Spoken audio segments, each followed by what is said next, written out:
மேல்கோட்டை. இந்த குளம் வந்து ராமானுஜர் 1012வது வருஷம் வந்து இங்கே இருந்து 12 வருஷம் வனவாசம் இங்கே இருந்தாருங்க. அவர் இருக்கிறப்போ இந்த மேல்கோட்டையில் என்னென்ன பண்ணோம், கோயில் குளம் இதெல்லாம் அவர் வந்து இருந்தாருங்க. என்னன்னா இந்த குளத்தோட கல்யாணி குளம் என்னென்னா, இந்த குளத்தில் வந்து இந்த கோயிலில் ஒரு நாள் தங்கணும்.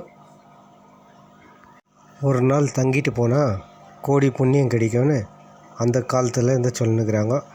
ராமானுஜன் என்னென்னா, இந்த குளத்தோட கல்யாணி குளத்தில் வந்து தீர்த்த தண்ணி மாதிரி இதில் குளிச்சுட்டு போனால் கோடி புண்ணியம் கிடைக்கும்.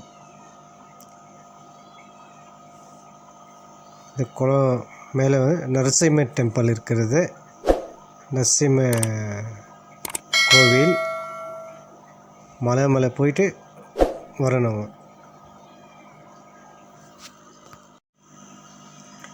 இந்த மேல்கோட்டையில் வெறும் கோயில் ஒண்டி இல்லைங்க, ரொம்ப அதிசயம் இருக்குது ராமானுஜனால்.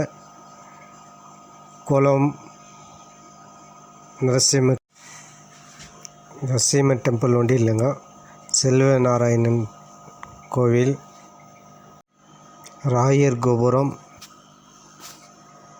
அப்புறமா குளங்களும் வந்து 108 குளம் இருக்குதுன்னு சொல்லிக்கிறாங்க.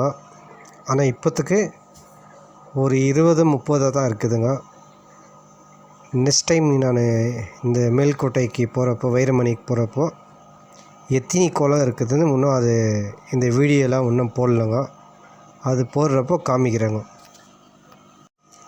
இது அக்கா தங்கை குளம். இந்த குளத்தில் அக்காவுக்கு ஒரு குளம், தங்கைக்கு ஒரு குளம் இருக்குது.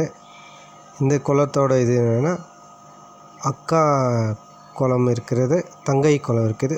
தங்கை வந்து தங்கை குளத்தில் ரொம்ப புனிதமான நீர் இருக்கிறனால அந்த குளத்தத்தில் தான் எத்தனை போய்ட்டு சாமிக்கு அபிஷேகம் பண்ணுவாங்க. அக்கா குளம் இருக்கிறது. அக்கா குளம் வந்து நார்மலான தண்ணி இருக்கும். தங்கை குளம் ரொம்ப சுத்தமாக இருக்கிறனால அந்த தண்ணியை தான் அபிஷேகம்லாம் பண்ணுவாங்க. மீன்களும் இருக்கும். 2 குளத்துலேயும் மீன்கள் இருக்கும். கலர் மீனுங்க, வண்ண மீன்கள் இருக்குங்க. இந்த மேல்கோட்டைக்கு வந்தால் நிறைய சினிமா ஷூட்டிங் எடுக்குவாங்க.